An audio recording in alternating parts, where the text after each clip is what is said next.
NHL 보스턴 브루인스의 공격수 다비드 파스트르나크의 트레이드 가능성이 열렸습니다. 파스트르나크는 새로운 시즌에 어느 팀에서 뛰게 될까요? 한편 NHL 개막에 앞서 KHL은 오는 8월 21일 2017-2018 시즌을 개막합니다.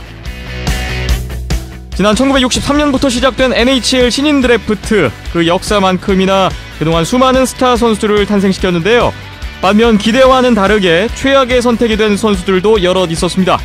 오늘은 NHL 역대 최악의 드래프트 픽에 관한 이야기가 준비되어 있습니다. 아시아리그 아이스하키 안양 한라와 대명 킬러 웨일즈가 국내에서의 공식 연습 경기 일정에 돌입했습니다. 또 니트코 아이스벅스와 살리는 추가 계약 선수들을 발표했습니다. 국내 최초, 국내 유일의 아이스하키 팟캐스트 비하인더넷 109회 시작합니다.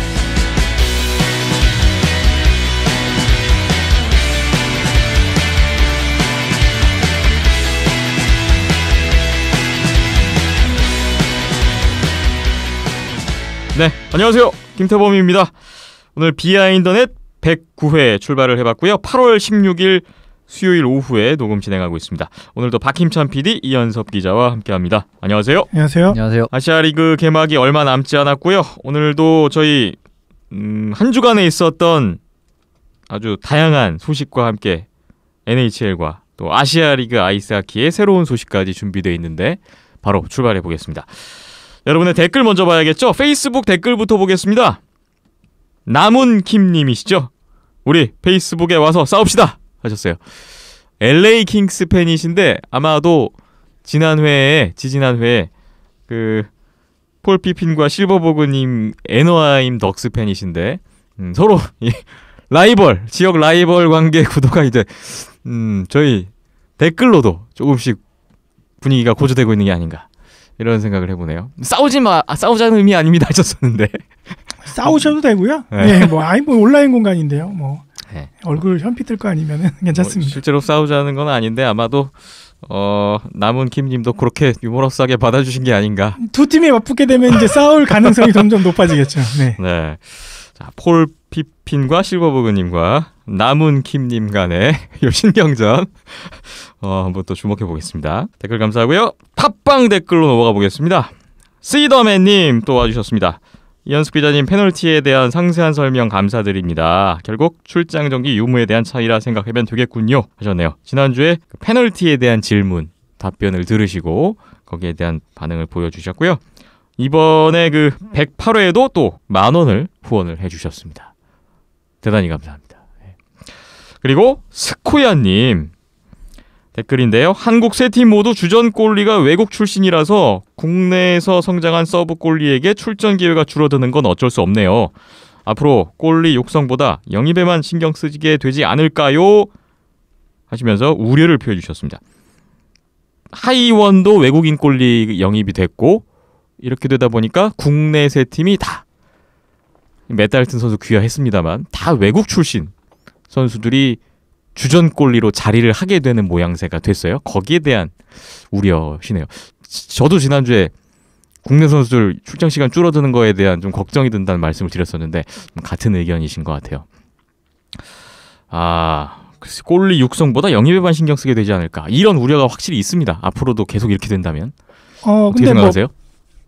팀 입장에서는 성적을 내야 되는 거고 성적이 우선시 되는 게 당연하다 보니까 네. 예, 성적을 내기 위해서는 뭐 좋은 골리가 확실히 효과가 있다라는 게 증명이 된 상황에서 안 쓸 이유가 없죠. 예, 상황과 여건이 되는데 다른 팀 다 쓰는데 우리 팀만 안 쓰고 한국 골리를 육성한다라는 거는 뭐 프로팀이라면은 좀 말이 안 되는 것 같고요. 예, 대신에 이제 뭐 그런 육성 차원에서의 뭐 선수 키우기는 이제 구단에서 뭐 성적 다음으로 생각해야 될 문제인데 그 성적 다음으로 생각하고 있는 팀들이 얼마나 되는지는 저도 잘 모르겠습니다. 네.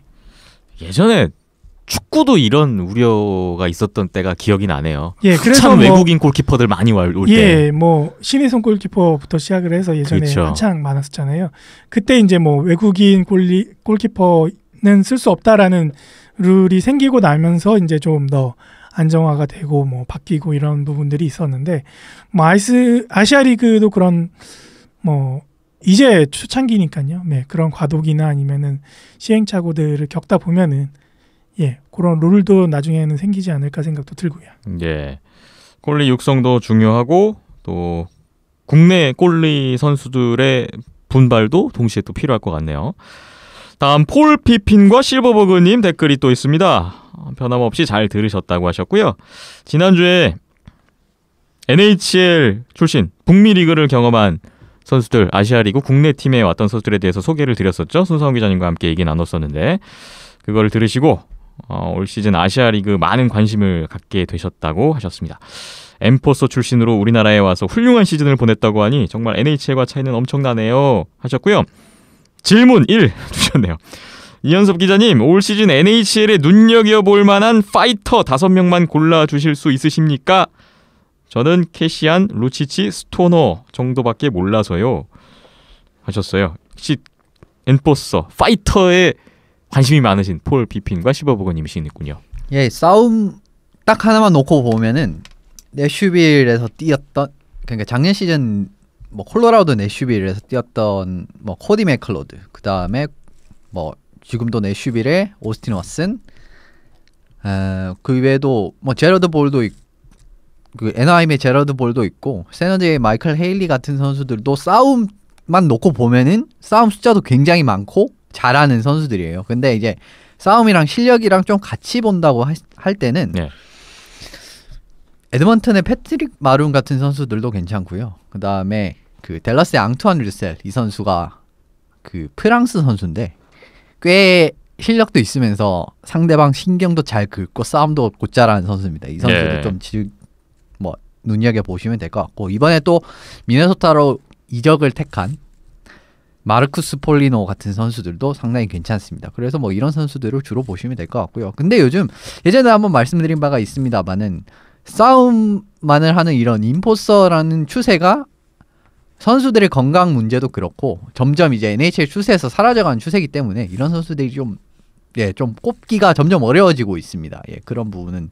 그리고 뭐 크리스 닐 같은 오타와의 이제 이런 좀 리더십이랑 이런 싸움을 담당하는 이런 선수도 팀에서 굉장히 오랫동안 뛰면서 좋은 모습을 보여줬음에도 불구하고 좀 올해 재계약을 좀 꺼리는 이런 모습을 보이면서 점점 털자리가 줄어들고 있는 것 같아요. 그래서 딱 싸움만을 딱 놓고 봤을 때는 점점 숫자가 줄어들고 있는 건 사실입니다.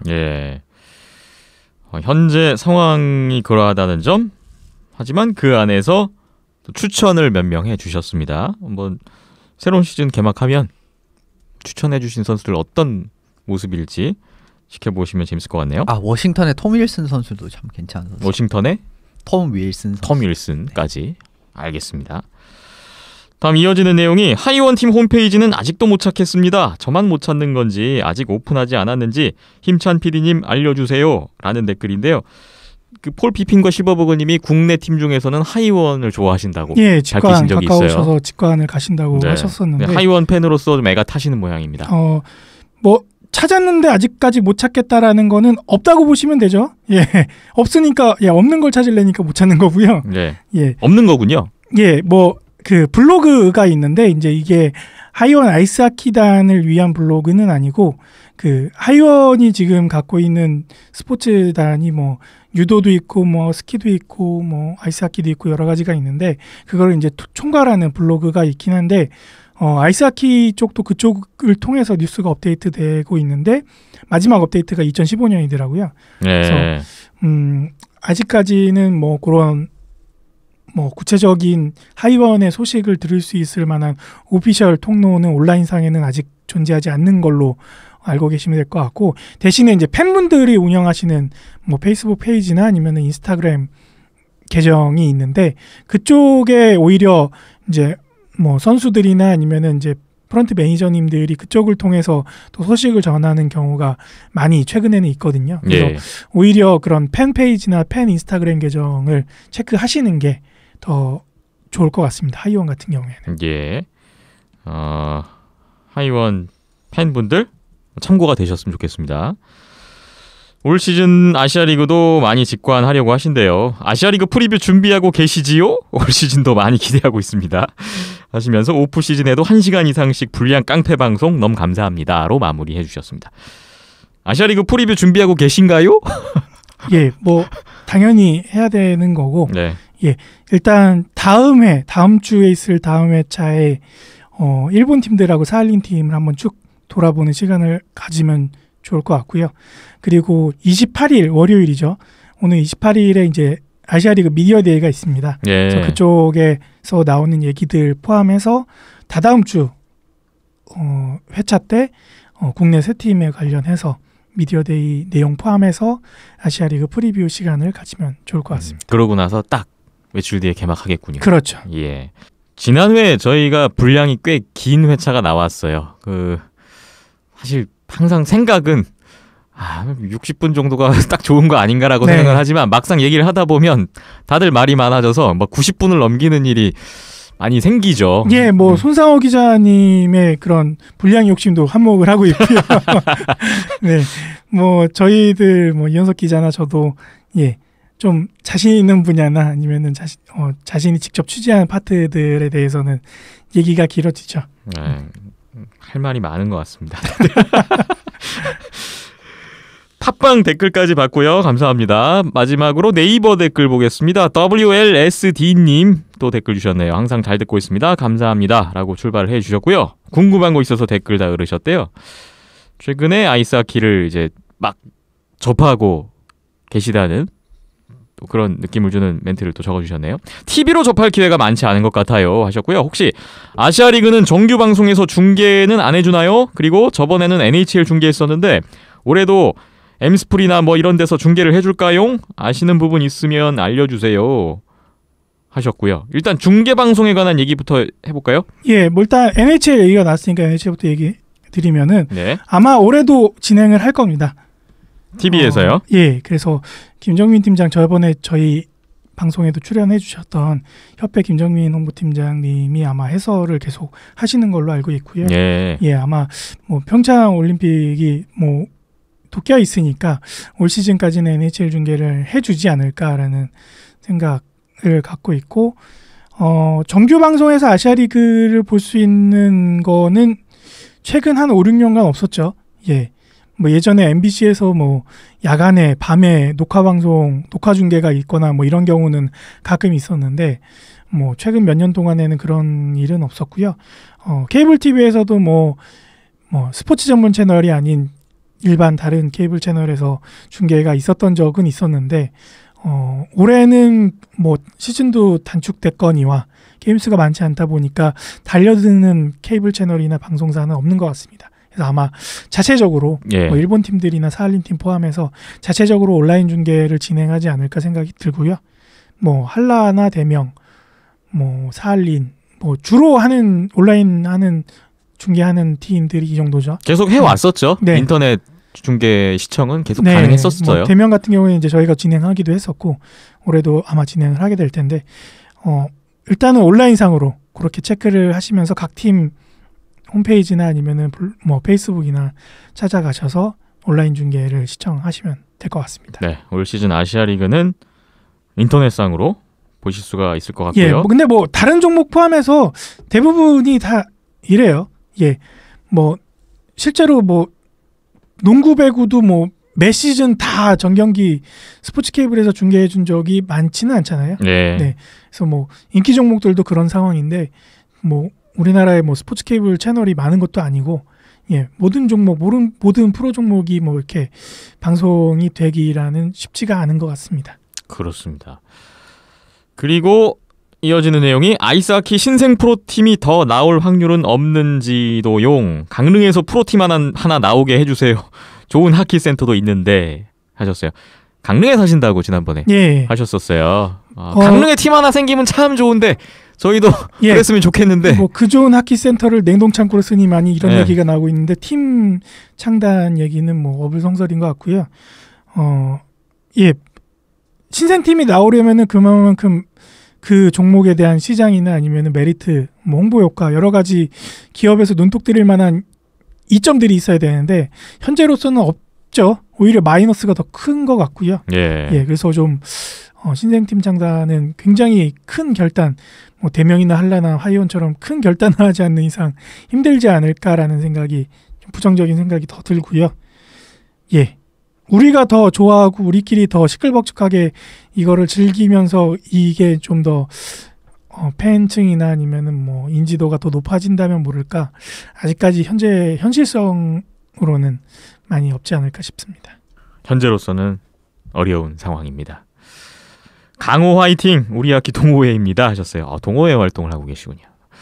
이렇게 마무리를 해주셨습니다. WLSD님 댓글 잘 보고 가고요. 마지막으로 전영모님, 안양알라 시즌권을 구매하셨대요. 플레이오프 포함해서. 아시아리그 전망 좀 해주세요 하셨네요. 안양알라 팬이신가 보죠? 아니면 안양 쪽에 거주하신다든지. 네. 지금 뭐 각 팀들이 한참 시즌권을 판매하고 있습니다. 벌써 마감된 데도 있고요. 네. 뭐 이제 시즌이 임박했구나라는 것을 또 팬 여러분들의 이런 움직임을 보면 더 느낄 수가 있는데. 3주도 안 남았습니다. 네. 점점 분위기는 무르익고요. 아시아리그 전망에 대한 거는 저희가 다음 주, 다다음 주에 걸쳐서 준비를 하고 있으니까 관심 가져주시면 좋을 것 같습니다. 여러분의 댓글을 먼저 또 살피고 갑니다. 참여해주신 분들 다시 한번 감사드리고요. 다음 주에도 또 많은 의견을 부탁드리겠습니다.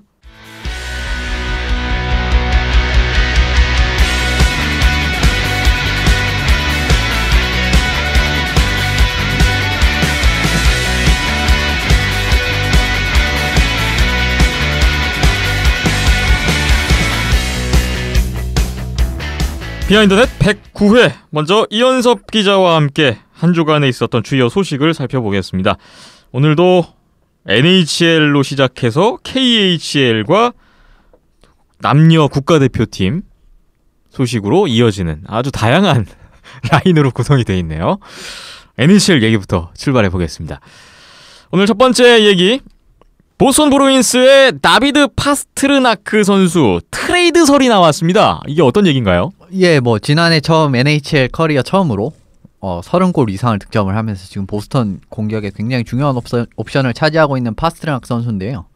시즌 종료 이후 사실 제한적 자유계약 신분을 획득한 상태였습니다. 그런데 원래 보통 제한적 자유계약 선수는 지금 제가 쭉 계약 소식을 전해드리면서 많이 느끼셨겠지만 금방금방 되는 선수가 있는 반면에 뭐 대표적으로 드라이사이틀 같은 선수처럼 잘 안 되는, 이렇게 좀 교섭이 오래가는 케이스도 있긴 있습니다. 네. 그래서 뭐 예전에 다우디 같은 선수는 거의 뭐 프리시즌 시작했을 때, 이제 LA 킹스에 있는 다우디 같은 선수는 프리시즌 시작했을 때도 뭐 계약이 안 됐는데 프리시즌 중에 계약이 돼서 다시 활약하고 뭐 이런 경우도 있었거든요. 그래서 이건 좀 케이스 바이 케이스로 뭐 길어진 경우도 있고 짧아진 경우도 있는데, 파스트르나크 선수도 길어지는 케이스에 속한 선수였습니다. 그런데 파스트르나크 선수 생각을 해보면은 나이도 21살에 굉장히 젊은 나이에 지난해 34골, 36개 어시스트, 70포인트를 기록하면서 정말 보스턴 공격의 핵심적인 역할을 차지했었거든요. 네. 그렇기 때문에 사실 보스턴 입장에서는 절대 놓쳐서는 안 되는 선수인 게 지금 당연한 상황이었습니다. 그래서 계속 계약을 제시하면서 붙잡으려고 노력을 했지만 전혀 지금 협상이 계속 결렬되고 있는 상황이었고요. 예. 그래서 어저께 나온 소식에 의하면은 이 선수를 트레이드를 할 수도 있다? 이런 이야기가 나왔습니다. 보스턴 구단 입에서 그런 얘기가 나온 건가요? 예, 그 NHL 쪽에서 이제 소식을 전하는 기자에 따르면은 파스트르나크 선수가 트레이드가 돼도 전혀 이상하지 않다 하는 상황이다라고까지 이야기가 나왔기 때문에 지금 사실상 트레이드 블럭에 올렸을 가능성도 있을 것 같습니다. 그런데 지금 생각을 해보면 잠재력이 정말 무궁무진한 선수예요. 21살에 70포인트를 달성했다는 거는 이건 보통 얘기가 아니라는 거거든요. 그렇기 때문에 이 선수를 정말 영입하려는 팀도 많을 것 같아요. 이 이야기를 듣고. 그런데 정말 대가는 만만치 않겠죠. 뭐 굉장한 대가를 지불을 해야 이 선수를 데려올 수 있지 않을까 싶습니다. 그 몸값이 가치가 올라가다 보니까 지금 보스턴하고도 협상이 안 되고 있는 건데, 그렇다면 보스턴이 아니라면 어떤 팀이 이 선수에게 한번 들이댈 수 있을까요? 생각나는 팀이 있으세요? 좀 젊은 팀 중에는 제가 생각했을 때는 플로리다 같은 팀 같은 경우에는 조금은 가능성이 있지 않나. 플로리다요? 네. 근데 이 부분은 좀 지나봐야 알 수 있습니다. 뭐 이상하게 정말 큰 선수들을 대업급을 막 트레이드 오퍼를 해가지고 즉시 전략감을 막 받아서 보스턴이 당연히 이걸 갈 수도 있는 거고, 조금 봐야 될 것 같습니다. 그런데 지금 재밌는 게 보스턴이 셀러리 캡 공간이 $1000만 가까이 남아 있거든요. 예. 여유는 그러면은 딱 생각해 보시면은 파스트라크 선수가 혹시나 돈을 그 금액에서 불만이 있어서 했으면은 10만 달러 이상을 원했다는 이런 가능성도 제기를 할 수 있는 상황이에요. 그렇기 때문에 이 선수가 정말 돈을 원하는 건지 아니면 기간 부분에서 안 맞았던 건지는 확실하게 이제 정보는 나오지 않고 있습니다만 아무튼 뭐 어디가 됐든 좀 대가는 크게 치러야 되지 않을까 하는 생각을 합니다. 21살에 이미 30골 이상의 70포인트를 한 다비드 파스트르나크. 정말 매력적인 선수이면 분명한데 협상이 잘 안 되고 있습니다. 과연 어느 팀으로 갈런지. 보스턴에 남을 수도 있는 거고 이러다가. 그렇죠. 네. 뭐 지켜볼 일이네요. 다음 소식으로 넘어가 보겠습니다. KHL이 NHL보다 역시 먼저 개막합니다. 8월 21일에 KHL 지금 개막전이 잡혀 있는데요. 오늘 또 KHL을 관심 있게 항상 보시는 이현숙 기자님이 KHL 소식을 준비하셨군요. 예, 개막전 간단하게 이제 매치업 프리뷰를 해드리려고 하는데 이제 KHL 항상 NHL보다 한 달 반 정도 빠르게 돌아가죠. 예. 그리고 뭐 시즌도 그렇게 빨리 끝나고요. 그런데 이제 지금 개막전은 예전에 제가 KHL 스케줄 언급할 때 말씀드린 대로 서부 라이벌리 스카와 체스카 뭐 서부 KHL 서부 최명문 팀들의 대결이 잡혀 있습니다. 예. 지난 시즌에 이 두 팀이 4차례 맞붙었는데 성적을 말씀드리면 스카 기준으로 말씀드렸을 때 2승 1연장승 1패로 좀 많이 우세한 모습을 보였어요. 스카와 체스카 저희가 KHL 소식을 많이 다루진 않았지만 그 몇 번 안 되는 기회에서도 참 많이 언급이 됐던 두 팀입니다. 그 정도로 뭐 KHL을 대표하는 팀인데 개막전부터 만나게 되네요. 올 시즌 이 두 팀이 어떤 모습일까? 얼마나 달라졌을까도 궁금해지는데 한 팀씩 어떤지 좀 볼까요? 예, 스카 같은 경우에는 이제 지난해 챔피언이죠. 지난해 챔피언이었는데 이번 오프 시즌에 사실 좀 유출이 있습니다. 뭐 베이거스 골든 나이츠로 간 바딤 시파초프 선수가 있고요. 그리고 플로리다로 이적한 예브게니 다도노프 선수. 요 두 선수가 정말 스카의 최근 공격력을 크게 지탱하던 선수였는데 이적을 선택했어요. NHL로 떠나버렸습니다. 네. 그렇지만 그래도 이 팀엔 정말 좋은 선수들이 많습니다. 파벨 다슈크 있고 코발추크 선수도 잔류를 했고요.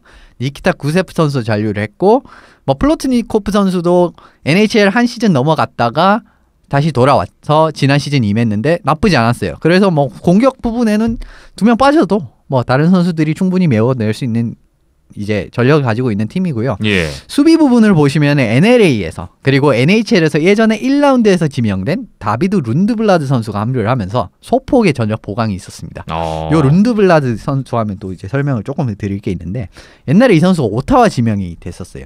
그랬군요. 네, 그래서 정말 차세대 수비 유망주로 주목을 받았던 선수였고 그 전 시즌 SHL 스웨덴 1부 리그에서 거의 경기당 1포인트를 득점할 정도로 공격력 부분에서는 확실한 수비수였거든요. 그런데 NH에서는 성공하지 못했습니다.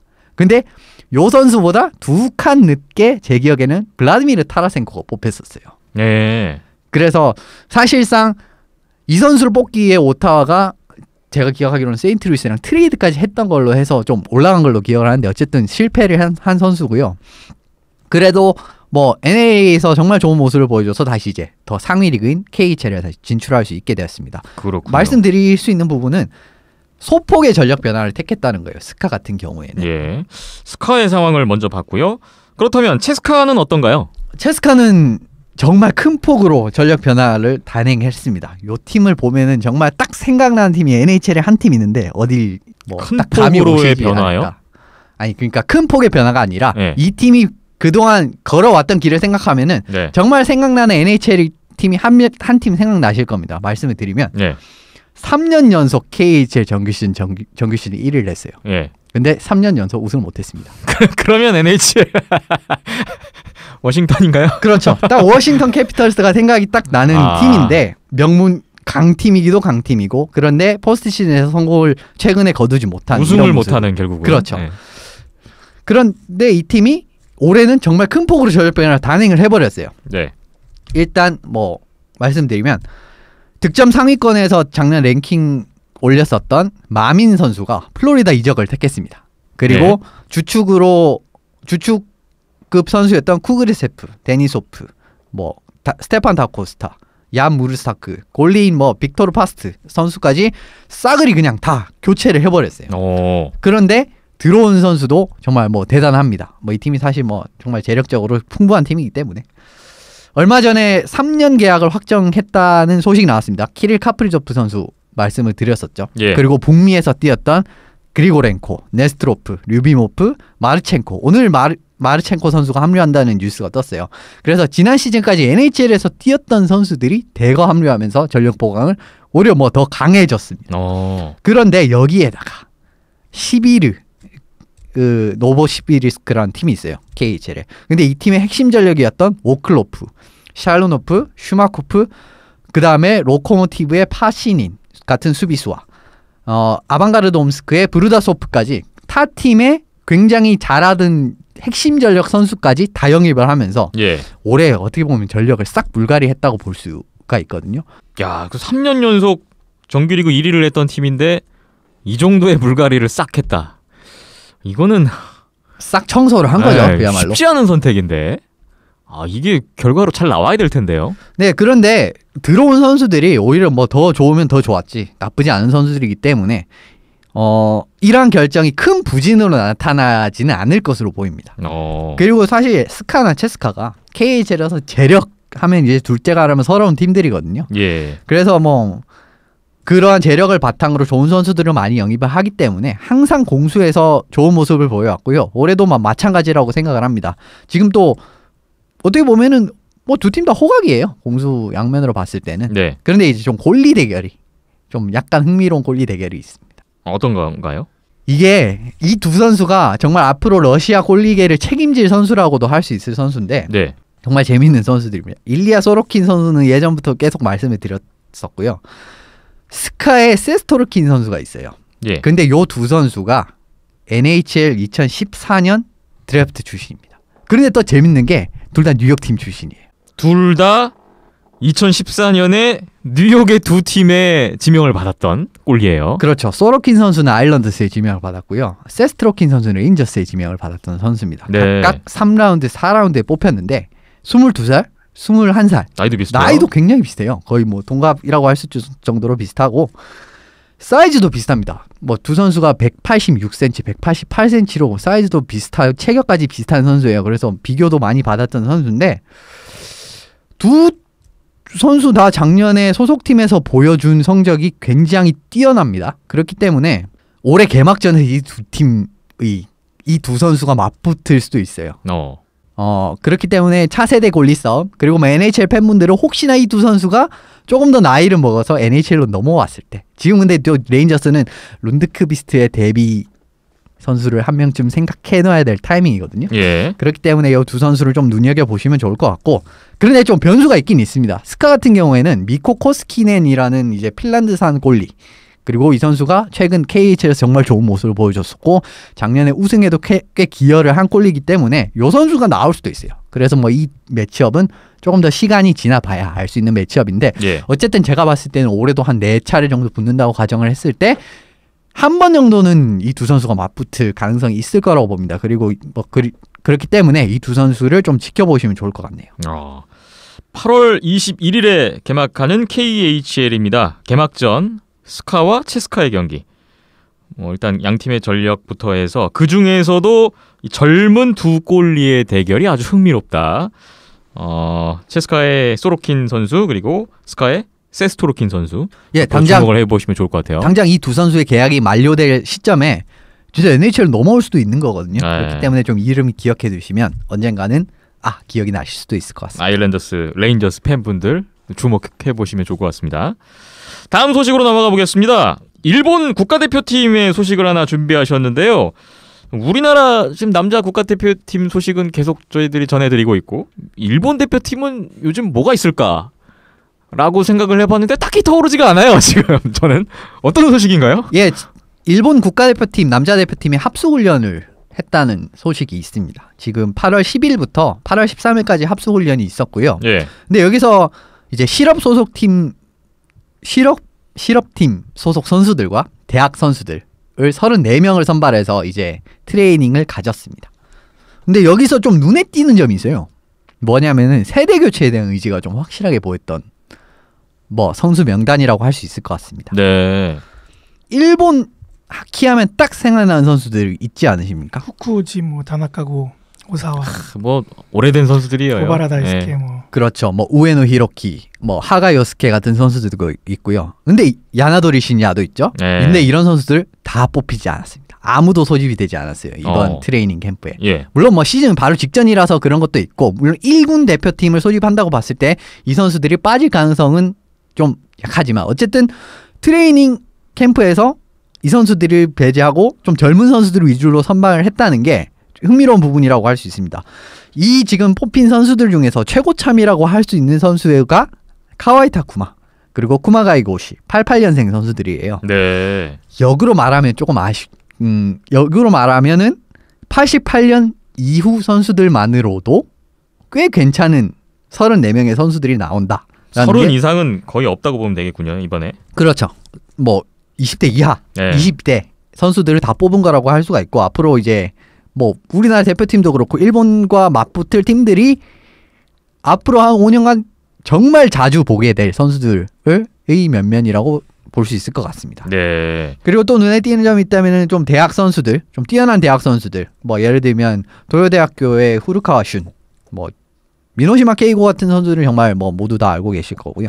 와세다 대학교의 지에 할리데이, 뭐 영어명으로는 제이 할러데이라고도 하죠. 그다음에 호세이 대학교의 마츠이 히로시, 메이지 대학교의 이케다 츠키, 토요 대학교의 데구치 케이타와 같은 대학 선수들도 뭐 한 6명 정도가 포함됐다는 것도 예, 좀 흥미로운 점이라면 흥미로운 점이라고도 할 수 있을 것 같습니다. 네. 최근 몇 년간 침체에 빠져 있는 일본 국가대표 팀인데 세대 교체라는 일단은 과제를 안고 준비를 하고 있는 모습을 볼 수가 있고요. 말씀 주신 대로 우리나라 대표팀 같은 경우에는 지금 현재 구성을 보면 주축 선수들이 30대 이상이 많잖아요. 어쨌든 평창 올림픽 이후에 우리도 준비를 하고 있는 상황에서 앞으로 우리도 향후 몇 년 후에 지금 말씀 주신 일본 지금 대표팀에 속해 있는 이런 선수들과 만나야 되는 선수들이라는 점, 이 점도 좀 주목해 볼 필요가 있겠군요. 예, 뭐 이미 세대 교체는 일본은 지지난해부터 준비를 하고 진행을 해오고 있는데, 예, 결과적으로 놓고 보면은 평창 이후를 생각해봤을 때, 뭐 세대 교체 타이밍상에서는 우리나라가 한 2년, 3년 늦는 상황이 되겠네요. 예. 일본 국가대표팀의 동향을 한번 보고 넘어갑니다. 다음으로 우리나라 남녀 대표팀에 관한 소식인데요. 남자 국가대표팀 먼저 살펴보겠습니다. 지금 체코 전지훈련이 진행됐고 이제 마무리가 됐어요, 날짜상으로. 예, 다 이제 귀국을 했죠. 예. 이제 마지막에 2경기를 더 하고 남자 대표팀이 돌아왔는데요. 그 2경기 얘기를 잠깐 짚고 넘어가 보겠습니다. 마운트필드컵 이후에 2번의 평가전이 있었어요. HC 풀젠이라는 팀과 8월 10일 목요일에 경기를 가졌습니다. HC 풀젠이라는 팀은 어떤 팀인가요?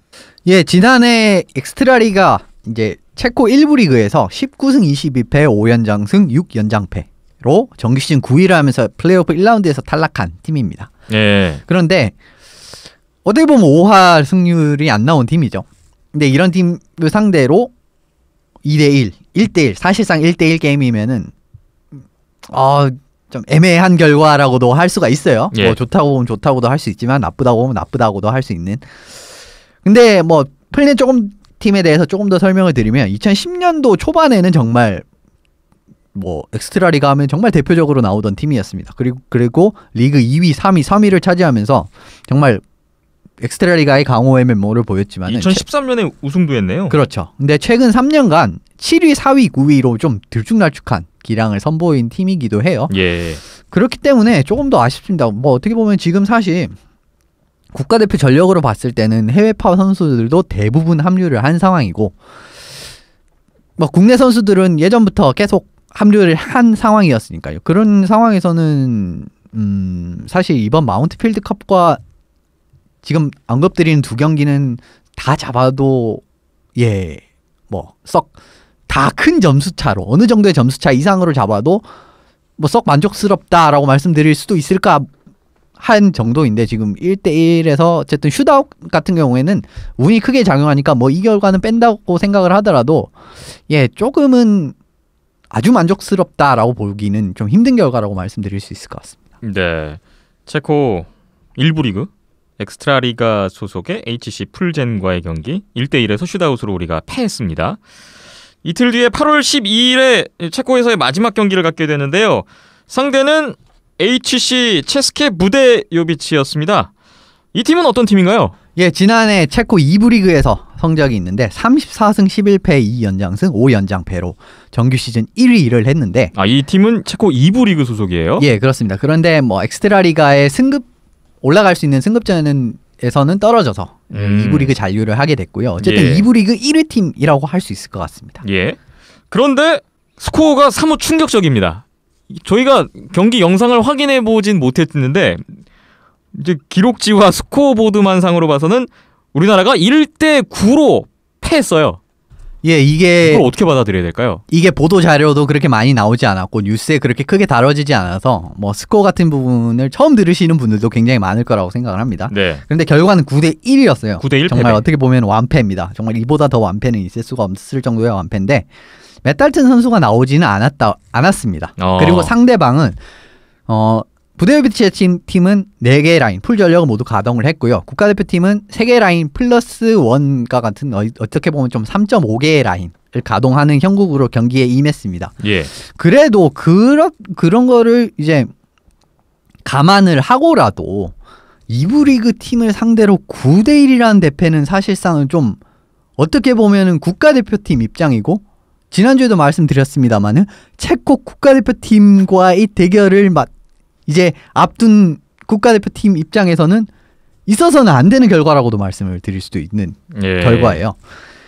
경기 결과를 봤을 때 상대방 탑 2라인에서 한 선수씩 헤트트릭 한 선수가 나왔습니다. 헤트트릭을 2명이나 허용을 했군요. 그렇죠. 어떻게 보면은 수비 부분에서 전혀 안 됐다고 볼 수도 있을 것 같고 더 문제는 뭐냐면은 우리나라 작년 D1A에서 정말 좋은 수비력을 보여줬던 공신 중에 하나였던 그 기화 수비수들이 다 출전한 경기에서 이런 결과가 나왔다는 거는 굉장히 실망스러운 결과라고도 할 수 있을 것 같고요. 예. 이 경기에서 박성재 선수가 나왔는데 또 많은 실점을 하면서 또 본인의 가치를 증명을 해야 될 때 증명을 하지 못한 또 아쉬운 결과도 낳게 됐습니다. 네.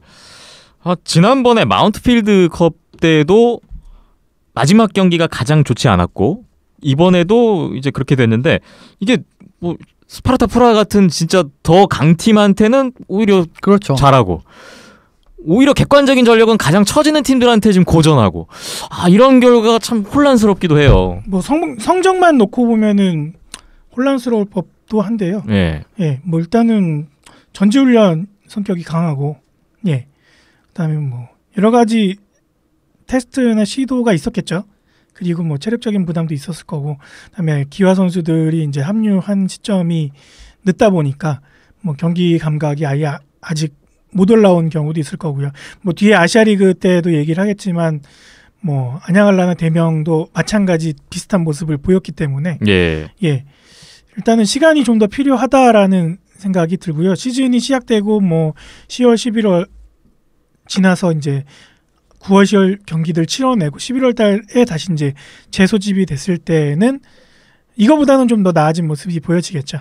그때는 뭐 몸이 풀렸을 거니까 그럴 것 같고 지금 사실 이 성적에 그렇게 큰 의미를 둘 필요 없습니다. 그냥 지금 시점에서 실망스럽다라는 의견이지. 왜냐하면 또 뭐 평가전의 성격이 강하고 많은 정말 뭐 대표팀이 쉴 틈 없는 일정을 치러왔기 때문에 좀 체력적인 부담도 없지 않아 있었을 거고요. 그래도 좀 실망스러운 결과임은 변함이 없고 뭐 개선점 같은 부분이 많이 보였겠죠. 이 부분에서 확실한 개선만 있다면 사실 뭐 평가전 그리고 이번 뭐 마운트필드컵 전지훈련과 같은 뭐 이런 부분에서 성과는 충분히 거둘 수 있으리라고 생각합니다. 뭐 저희가 기록지 얻을 수 있는 정보는 기록지밖에 없기 때문에 그리고 이제 현장에서 나오는 보도자료 내용들이 전부이기 때문에 이 정도밖에 이제 전달을 못하는 게 좀 아쉬운 점이 있는데 지금 평창을 앞두고 이제 많은 이목들이 집중이 되고 있는 대표팀이다 보니까 뭐 이런 정보들이나 영상이나 뭐 여러 가지 것들이 좀 팬분들한테 많이 소개가 됐으면 뭐 지능 게임이어도 그 과정 중에 하나이기 때문에 그렇죠. 예, 좀 쪽팔려하지 말고 예, 여러 가지 모습들을 같이 공유 좀 했으면 하는 바람도 있습니다. 예. 남자 대표팀이 약 2주간의 체코 전지훈련을 마치고 돌아왔고요. 이제 선수들은 소속 팀에 복귀해서 9월, 10월 아시아리그 아이스하키에 임하게 됩니다. 그리고 11월 초에 이제 다시 소집돼서 국가대표 팀으로서의 활동을 이어가게 되겠습니다.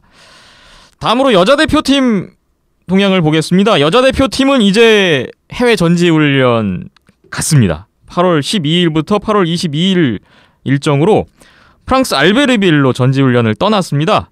여기서 프랑스 3개국 친선대회에 출전을 하게 되는데 이미 한 경기를 치렀어요. 바로 수요일 오늘 새벽이었습니다. 프랑스 세계랭킹 13위인 프랑스와의 대결을 펼쳤는데 한수진 선수가 선제골을 넣었는데 2피리어드, 3피리어드에 이제 파워플레이 골을 연속 실점을 했고요. 결국은 우리가 1대2로 역전패했다는 소식이 전해졌습니다.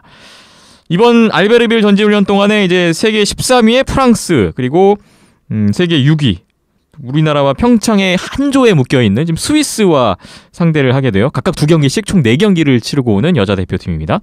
일단은 첫 경기 프랑스 만만치 않은 상대인데 스코어상으로는 선전했다. 뭐 이런 얘기들이 나오고 있네요. 예, 뭐 어느 정도 우리나라가 아직까지 뭐 20위권에 머물고 있기는 하지만 그래도 뭐 그거는 이제 이전에 쌓여왔던 포인트들의 합산이다 보니까 뭐 20위권이지 실질적으로는 이제 10위권 안쪽에 충분히 비벼볼 수 있을 만한 레벨까지 올라왔다라는 거를 재확인 시켜준 경기인 것 같고요. 예. 이제 하지만 이제 여자 아이스하키 같은 경우에는 전 세계적으로 한 1위부터 8위까지 하고 그 밑에 이제 레벨들하고 수준차가 좀 나죠. 예, 격차가 좀 많이 나기 때문에 그리고 올림픽 이제 본선 게임 룰도 뭐 그런 식으로 좀 나눠져 있죠. 그래서 본격적인 그 레벨 차이를 확인하는 거는 지난번 스웨덴전하고 이번 스위스전이 좀 중요도가 있지 않을까. 그리고 그 팀들을 좀 타깃으로 해서 성장을 해야 되지 않을까라는 생각이 드네요. 네. 그래도 뭐 최근 결과 보면 일본과도 그렇게 점수 차가 많이 나지 않았고 스웨덴과도 보면은 석점차 2경기였기 때문에 보이는 것보다는 차이가 크게 나지 않았습니다. 물론 뭐 세부적인 경기에서는 좀 차이가 나긴 했습니다만 어쨌든 그만큼이라도 발전을 한 게 지금까지 계속 발전을 하고 있다는 걸 보여주고 있는 것 같고 이번 프랑스와의 결과도 그런 거에 대한 좀 증거가 아닐까 싶습니다. 계속 네. 좋아지는 모습은 확실하게 보여주고 네, 있는 것 같아요. 올림픽 기점으로 탑 10까지 들어가면은 엄청난 성과인 거죠. 그렇네요. 여자 대표팀의 다음 일정이 8월 17일 현지 시각 기준이에요. 8월 17일에 스위스와의 경기 있고 18일에 프랑스를 다시 만나고요. 20일에 스위스와의 경기가 이렇게 잡혀 있습니다. 백투백으로 다시 만났을 때도 이 정도의 기량을 보여줄 수 있는 것을 한번 지켜보시면 좋을 것 같습니다. 네. 스위스와의 대결이 관심이 가네요. 올림픽에서 만날 팀이고 또 소치 동계올림픽 동메달을 땄던 스위스, 또 스웨덴전만큼이나 기대가 되는 경기인데 소식을 기다려 보겠습니다. 이렇게 해서 이현섭 기자와 함께 또 한 주간에 있었던 다양한 소식들을 살펴보고 갑니다. 비하인드넷 함께하고 계시고요. 잠시 후에 캐나다 밴쿠버 연결해 보겠습니다.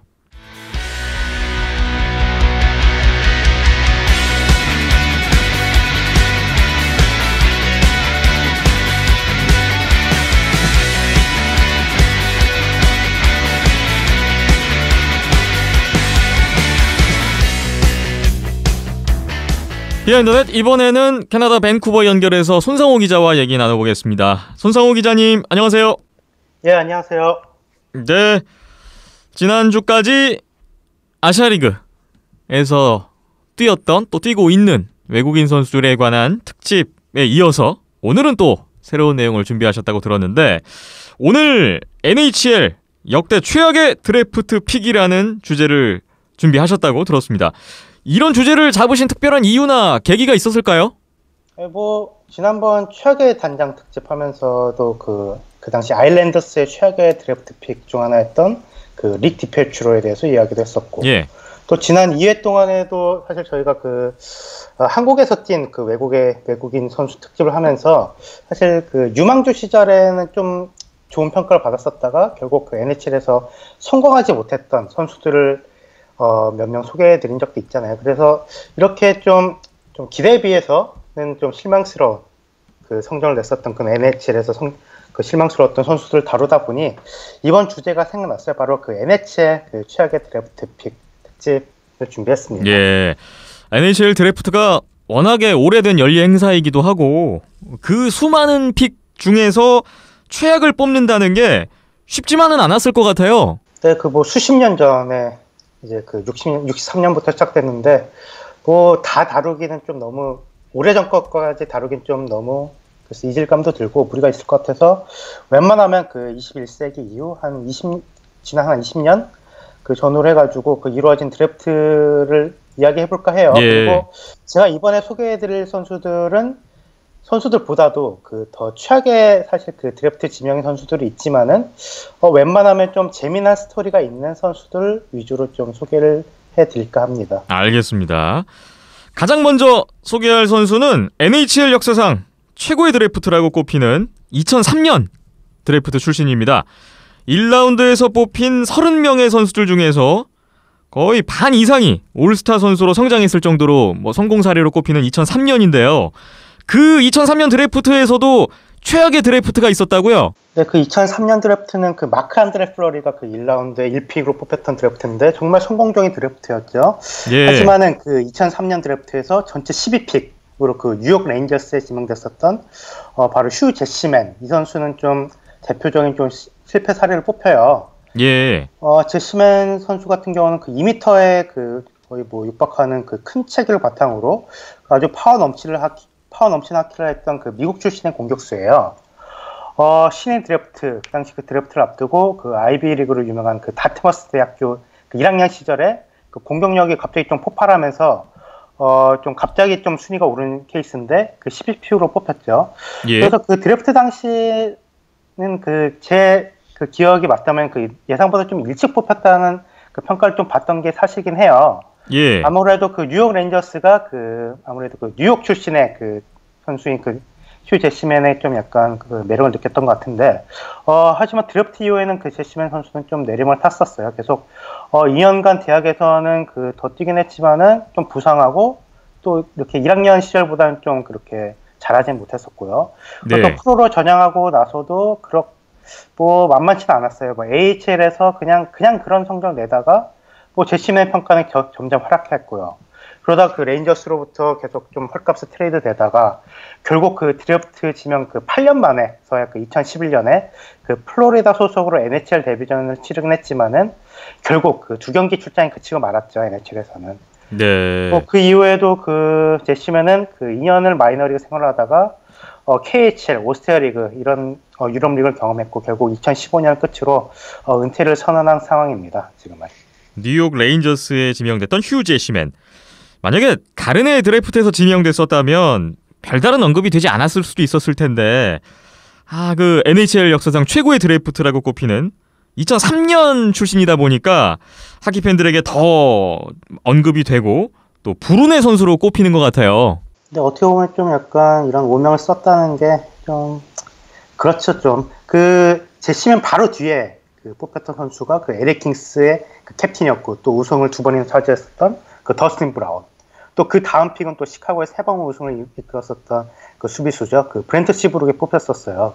예. 뭐 그 이후로도 뭐 1라운드만 해도 그 자크 퍼리세이, 뭐 라이언 캐슬럽, 코리 페리 이런 그 거의 뭐 올스타 이상의 그런 선수들이 지명됐던 거 보면 진짜 레인저스로서는 정말 배가 너무 아프고 사실 1라운드 이후에도 그 2003년 드래프트 같은 경우는 그 쉐이 에버, 뭐 조 파벨스키, 뭐 패트리스 벌준 같은 선수들이 정말 그 기라성 같은 선수를 배출했기 때문에 정말 레인저스로서는 굉장히 씁쓸하고 게다가 또 그 레인저스가 그 1라운드 그 휴 제시맨뿐만 아니라 그 2라운드 이후에도 그 제대로 자리를 잡게 되는 선수를 단 한 번도 지명받지 못했거든요. 그래서 예. 레인저스 입장에서는 상당히 좀 흑역사 드래프트라고 할 수 있겠습니다.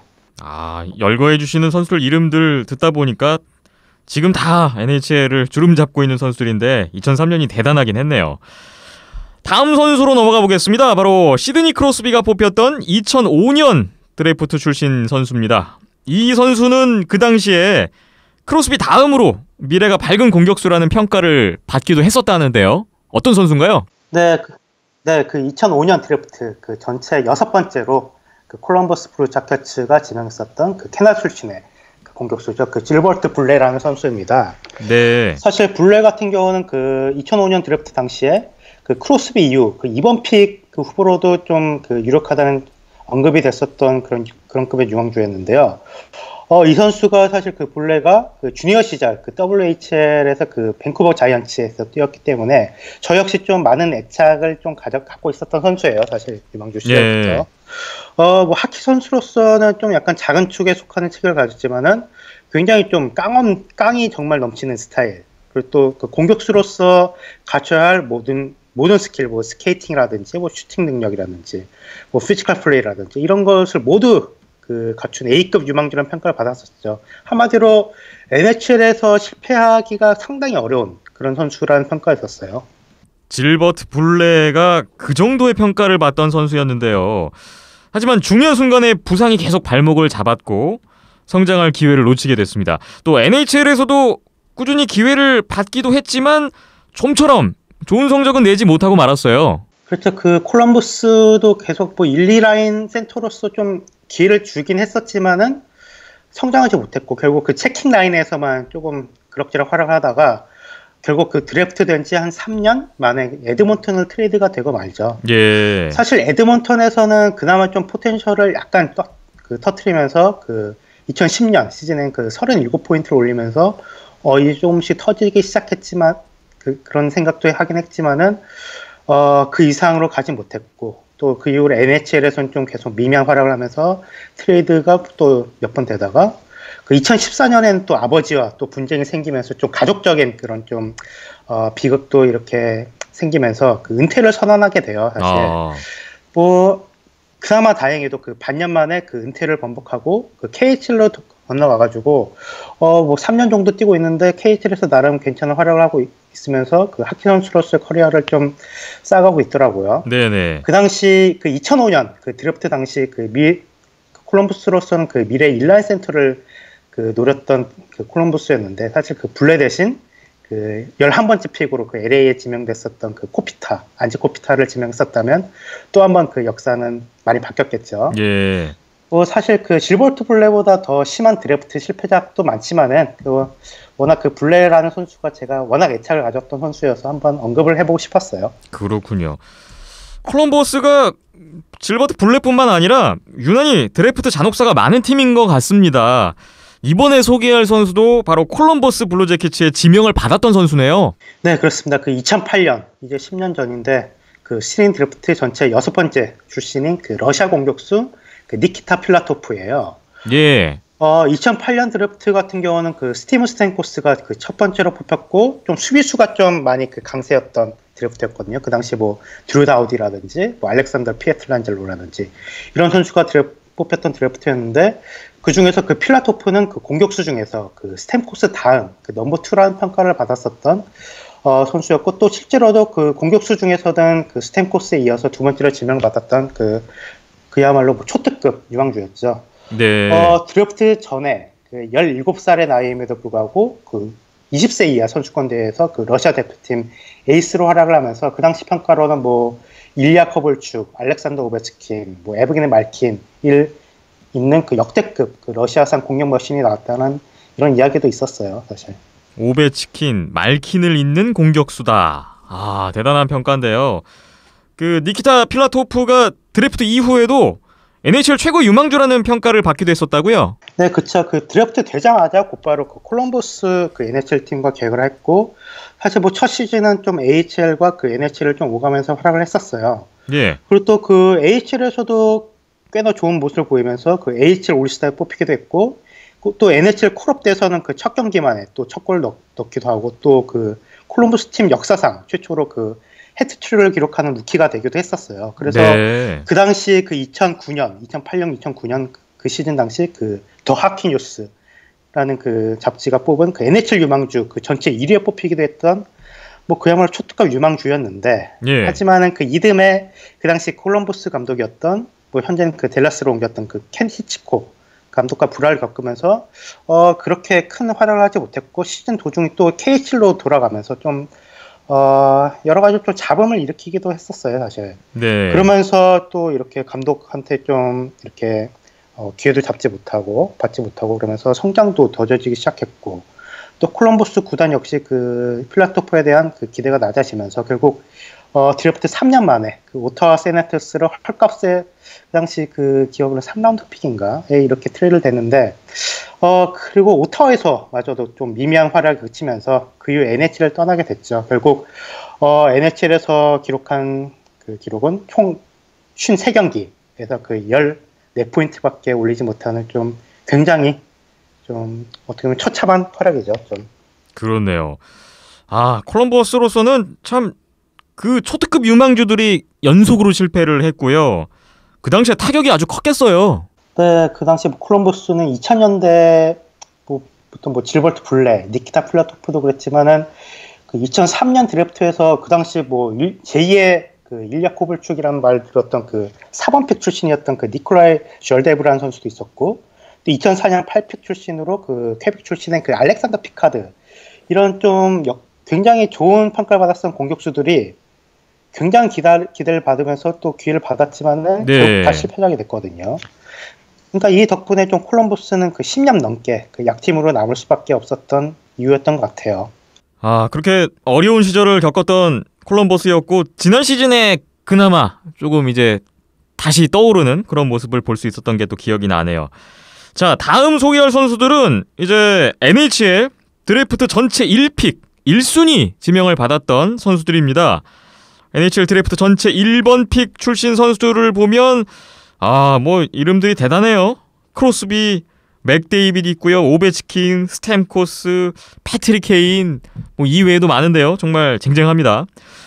이렇게 신인 드래프트 1번 픽 출신이라고 하면 아무리 못해도 NHL에서 거의 올스타급 선수로 성장을 하는 것이 대부분이겠지만 이번에 소개할 두 명의 선수는 1번 픽 출신임에도 불구하고 결국은 기대 한참 미치지 못한 선수들입니다. 네, 정말 그 한참 미치지 못했던 선수들인데 먼저 소개시켜드릴 선수는 그 99년 그 전체 1번 픽 출신의 그 체코 공격수였어요. 그 패트릭 스테판이라는 선수인데, 예. 현재 그 위니펙 제츠의 그 전신이었던 그 애틀란타 트레셔스의 그 창단 첫 드래프트 선수이기도 한 스테판은 드래프트 이전부터 그 북미로 일찌감치 넘어와가지고 그 당시 그 마이너리그였던 그 IHL에서 좀 꽤나 좋은 성적을 내면서 그 북미 프로리그에서 좀 적응을 일찌감치 마쳤기 때문에 어느 정도 그 검증이 됐었던 좀 선수라는 평가했었어요. 네. 큰 체격도 갖고 있었고 또 플레이메이킹 실력이나 스케이팅도 좋아가지고 그 당시 최고의 2A 공격수였던 그 세르게이 페도로프와 좀 비교도 됐었던 그 특급 유망주였죠. 그렇게 드래프트 되자마자 NHL에 데뷔를 했던 패트릭 스테판이었는데요.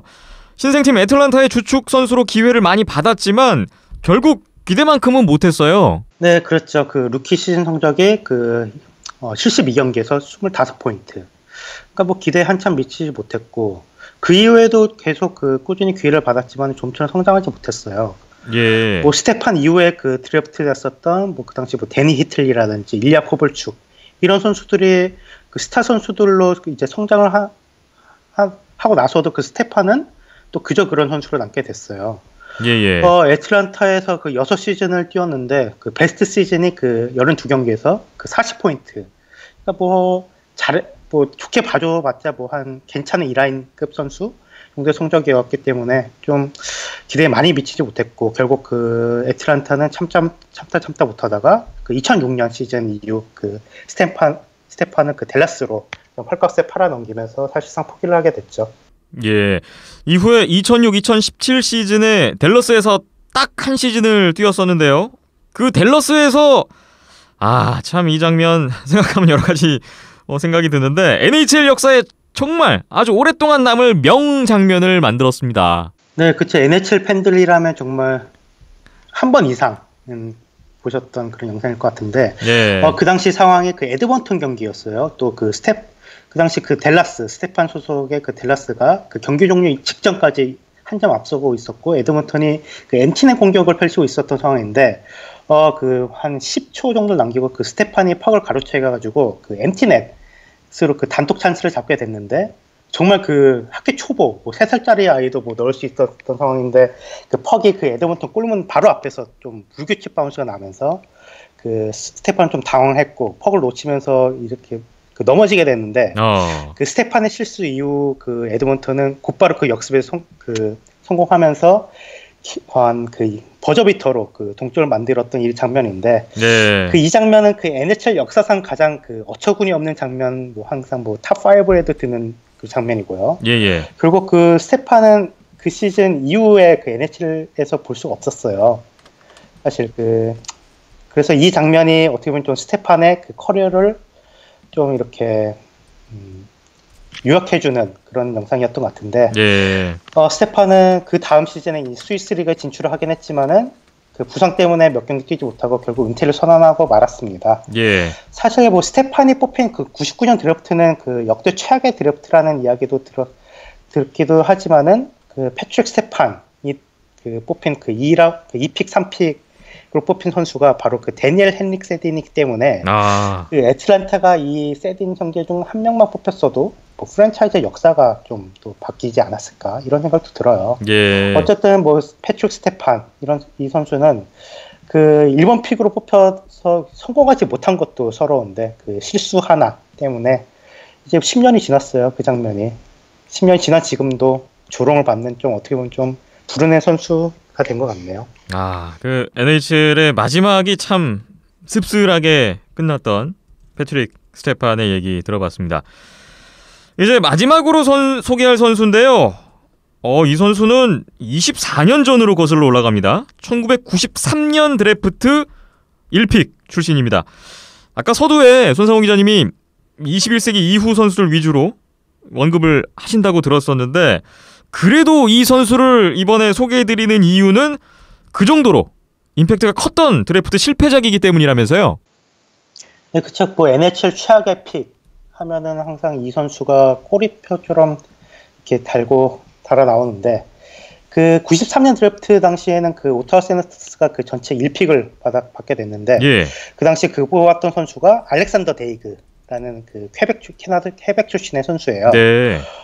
사실 데이그 같은 경우는 그 이전에 소개시켜드렸던 그 패트릭 스테판과 같은 뭐 1픽 출신이긴 하지만은 그 평가 자체가 굉장히 그 차원이 달랐던 그런 레벨이 아주 다른 선수였어요. 더 위인가요? 그 당시 그쵸. 그 당시 10년에 한 번 나올까 말까 그 뭐 제2의 그 마리오 르뮤가 될 수 있다는 이야기를 들었던 선수였으니까 뭐 그야말로 진짜 그 S급 유망주라고 할 수 있겠죠. 예. 또 게다가 그 데이그 같은 경우는 그 하키 실력도 좋았지만은 좀 스타성으로서 좀 약간 그 있었던 선수였어요. 그 잘생긴 외모도 갖고 있었고 좀 말도 언변도 좋았기 때문에 그 당시 그 창단 2년 차를 맞이해가지고 이제 프랜차이즈를 이끌 그 스타가 필요했었던 오타와로서는 절대 놓칠 수 없었던 그런 유망주였죠. 예.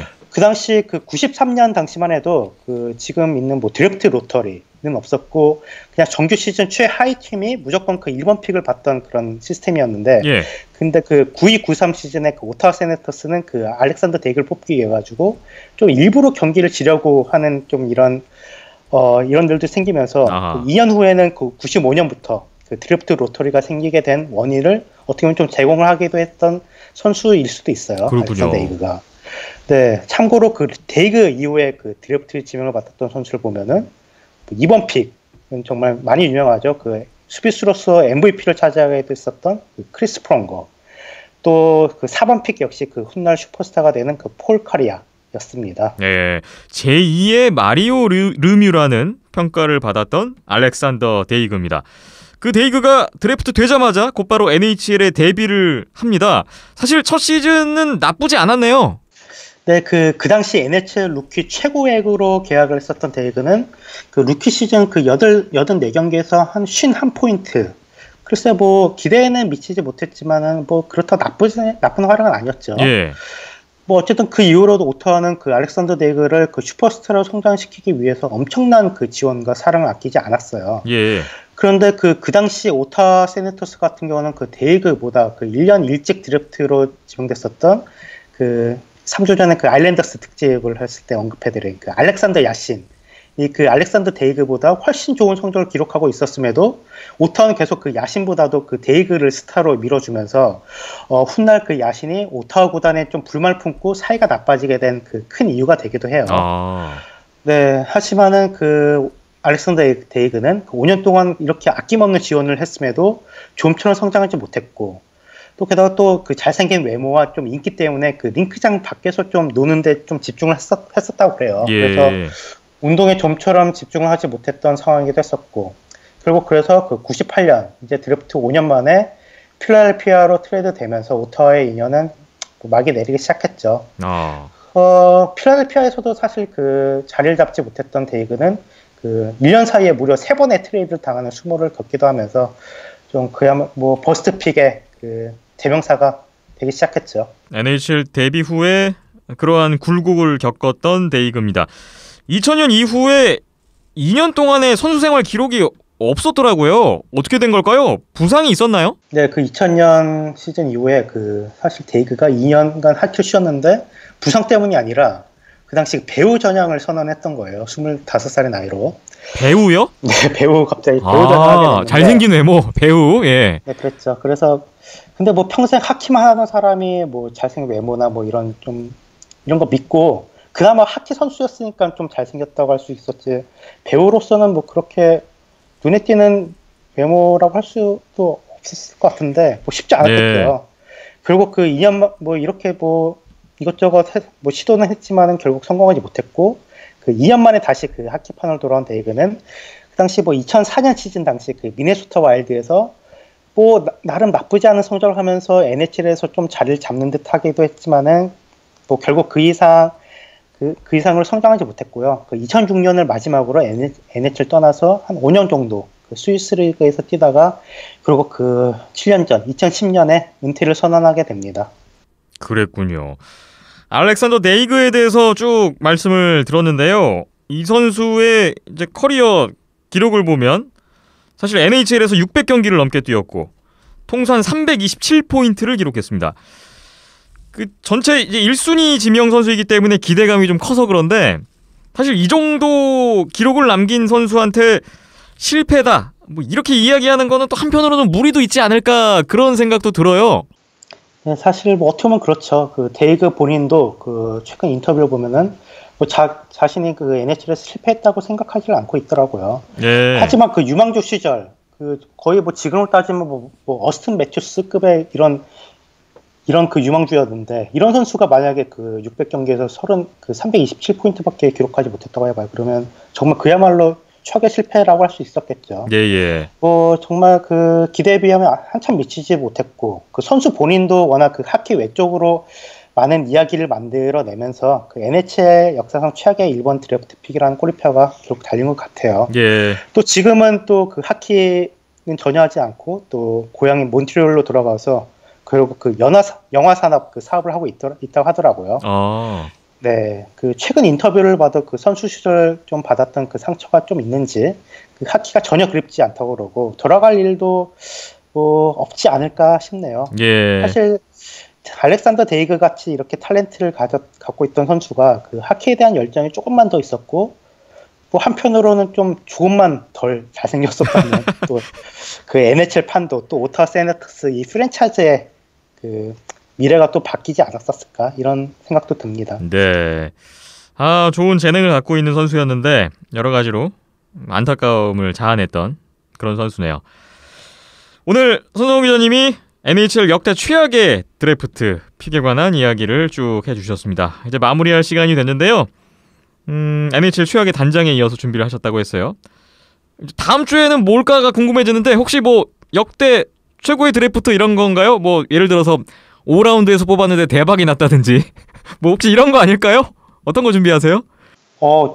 아무래도 제가 지금까지 한 몇 주 동안 그 좀 실패했던 선수들 이렇게 이런 선수를 위주로 하다 보니까 이번에 좀 성공한 케이스를 할까 하는데, 그 우리 캐스터님께서 말씀하신 대로 좀 늦은 라운드에 드래프트 됐거나 아니면 좀 프리 에이전트로 계약을 해가지고 좀 그 대박을 쳤던 이런 선수를 한번 다뤄볼까 생각하고 있어요. 제 예상이 맞아요? 아, 그렇군요. 단순한 예상이었는데 그대로 적중이 됐군요. 다음 주에 NHL 뭐 역대 최고의 드래프트라고 할까요? 또 반대되는 이야기 기대를 해보면서 기다려 보겠습니다. 손성희 기자님, 오늘도 말씀 잘 들었습니다. 고생 많이 하셨고요. 다음 주에 또 새로운 소식으로 뵙겠습니다. 오늘은 이만 보내드릴게요. 고맙습니다. 예, 감사합니다.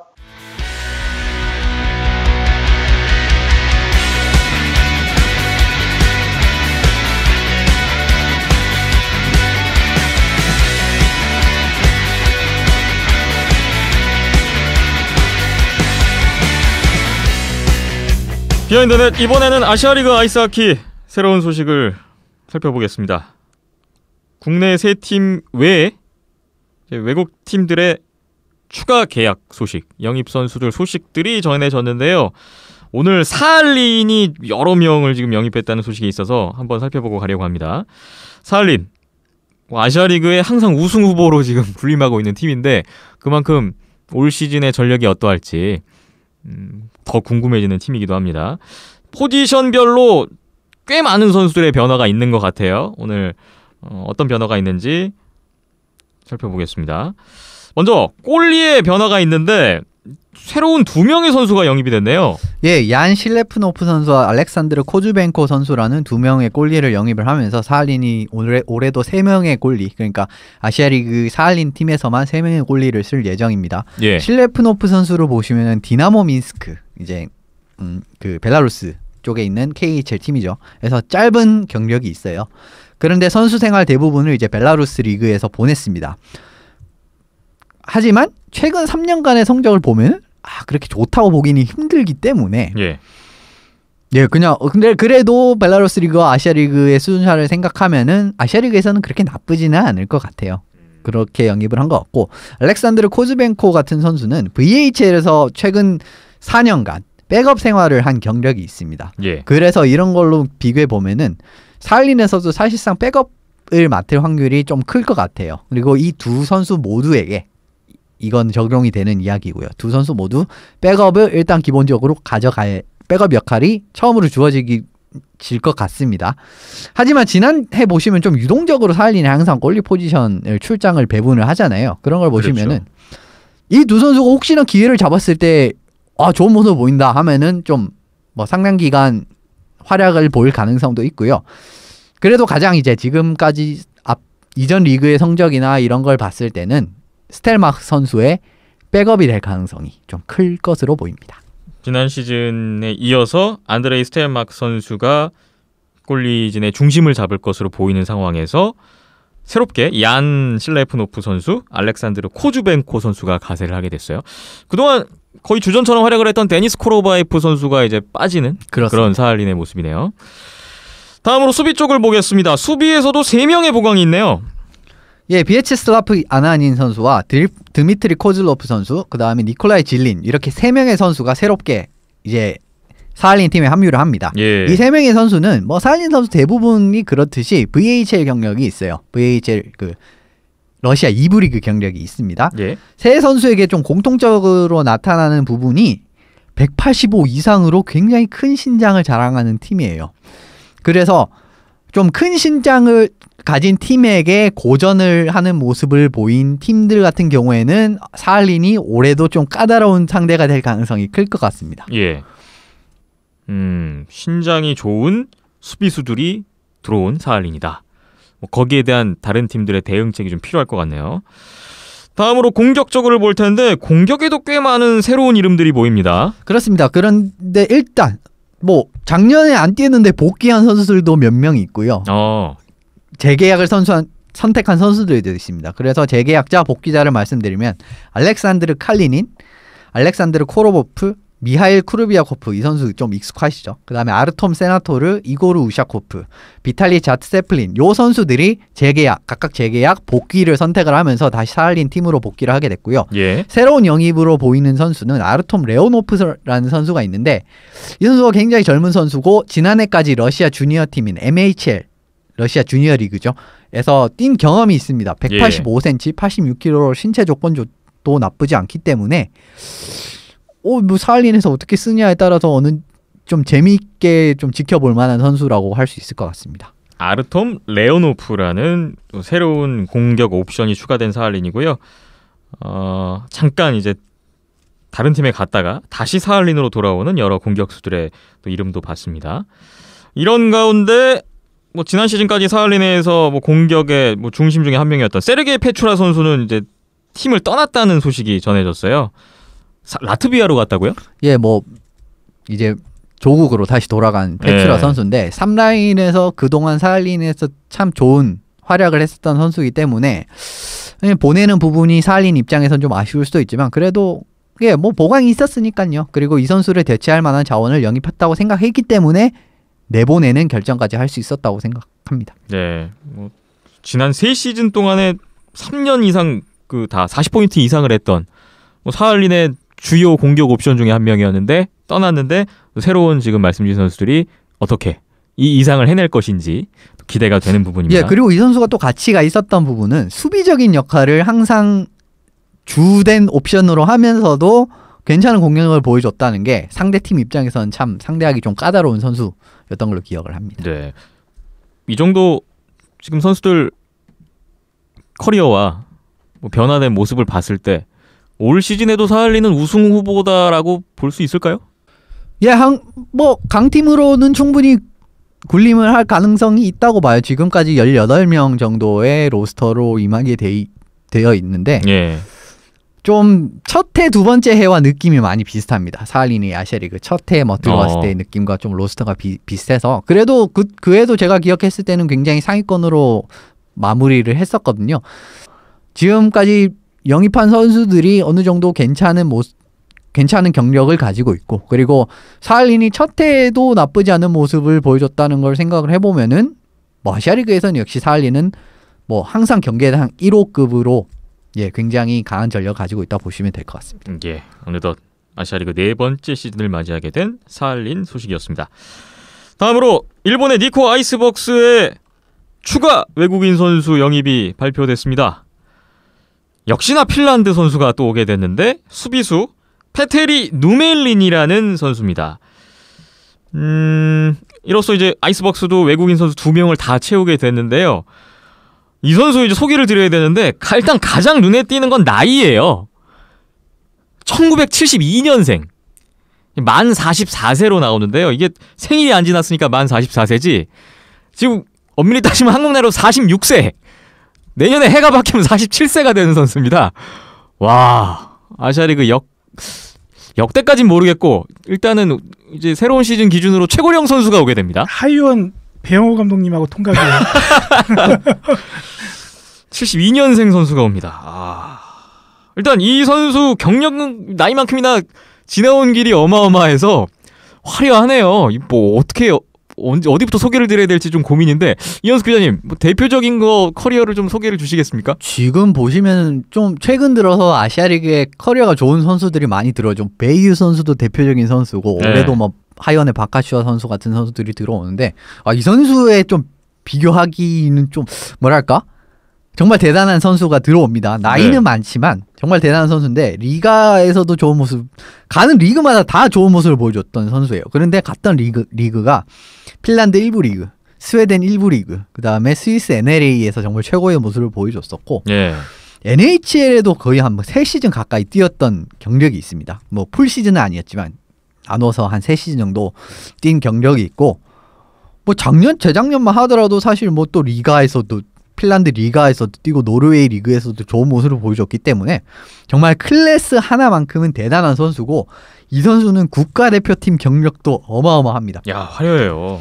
그 강한 핀란드에서 1993년부터 2014년까지 핀란드 국가대표로 활약을 할 정도로 예. 정말 대단한 선수가 아시아리그에 합류를 했습니다. 월드 챔피언십만 104경기를 뛴 선수더라고요. 대단합니다.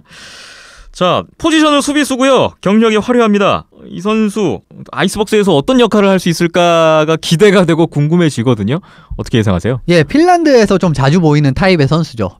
신장은 좀 작은데 퍽 간수 능력이나 공격 능력이 뛰어난 선수. 뭐 대표적으로 키모 티모넨, 테포 누메넨 같은 옛날에 NHL 많이 보시던 분들이라면 많이 기억할 이름이라고 생각을 합니다. 예.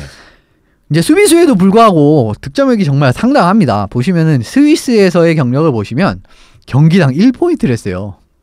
수비수인데. 그렇죠. 정말 대단한 공격을 가지고 있다고 보시면 될 것 같고 예. 그러면 상위 리그에서 못했느냐? 아닙니다. 리가에서도 경기당 0.64포인트, SHL에서도 경기당 0.7포인트가량을 기록할 정도로 공격력 하나만큼은 정말 대단한 선수고요. 예. 역시나 좀 마음에 걸리는 건 좀 나이가 마음에 걸리긴 해요.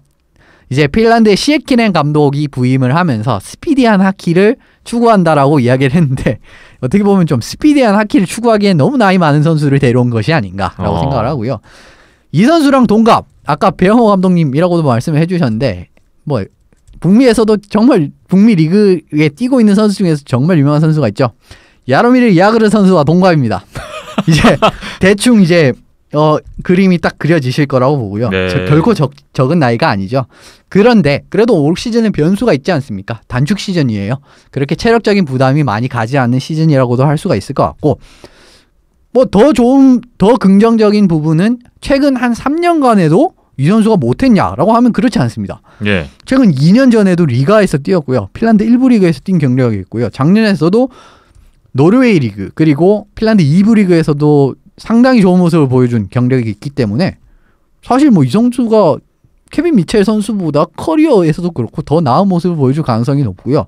니코 수비에도 적지 않은 도움이 될 것 같고 니코의 좀 유망주라고도 하면은 지금은 조금 나이가 많을지 모르겠지만 뭐 이토고시 같은 선수가 있죠. 이제 사이즈는 좀 작은데 공격 능력, 슛 능력이 뛰어난 선수. 이런 선수들한테 멘토 역할도 굉장히 좋게 다가가 줄 수 있는 선수라고 말씀드릴 수 있을 것 같습니다. 네. 수비수지만 득점력에 공격력도 갖춘 스위스 NLA에서는 도움왕도 했고 정규리그 MVP까지 했던 시즌도 있었고요. NHL에서도 경력이 있어요. 2000년대 초중반에 통산 139경기의 경력이 있네요. 국가대표로 또 대단했고 월드 챔피언십 우승도 해봤고 올림픽에서 메달도 따봤고 대단한 선수가 니코 아이스벅스에 오게 됐습니다. 아시아리그의 외국인 선수들 나이가 너무 많은 거 아닙니까? 전체적으로? 이 선수 때문에 평균 연령이 확 올라.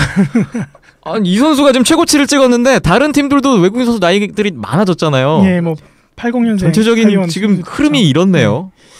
그러니까 아시아리그가 아직까지는 이 정도 레벨이고 이제 선수 생활에 이제 황혼기를 맞는 선수들이 마지막으로 찾는 무대 이 정도 레벨인 거를 뭐 현실적으로 받아들여야죠. 뭐 어떻게 하겠습니까? 네. 니코 아이스벅스의 새로운 외국인 수비수 페테리 누멜린 72년생 이 선수의 활약을 또 지켜보겠습니다. 이번에 뭐 벅스가 핀란드인 감독을 선임을 한 이후에 핀란드 전력을 급격하게 보유를 했는데 이 두 선수가 모두 괜찮은 선수들입니다. 그래서 벅스도 쉽게만은 볼 수 없을 것 같아요, 올 시즌. 네. 사할린과 니코 아이스벅스의 상황을 봤고요. 마지막으로 이제 우리나라 국내 팀들의 상황을 봐야 되는데 일단 하이원은 핀란드 전지훈련을 떠나 있습니다. 네, 키에코 한타하고 친선 경기가 예정이 돼 있죠. 예, 뭐 지난해와 마찬가지로 이제 프리시즌 경기를 키에코 안타와 하게 되는 하이원이고요. 네, 뭐 작년에는 걔네가 왔으니까 이번엔 우리가 간다 이런 개념인 거죠. 그렇습니다.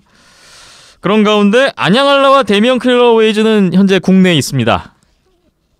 현재 국내에서 이제 공식 연습 경기 일정을 소화하고 있는데 지난주부터 맞죠? 예, 지난주부터 이제 들어갔어요.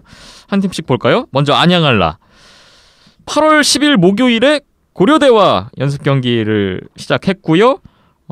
쭉 보니까 8월 29일까지 고려대와 2경기, 상무와 3경기가 잡혀 있습니다. 이 현장에 일단 2경기를 직접 보고 왔어요. 박힘찬 PD. 그리고 네. 어제 같은 경우는 이제 이현숙 기자님과 저도 같이 보고 왔습니다. 네.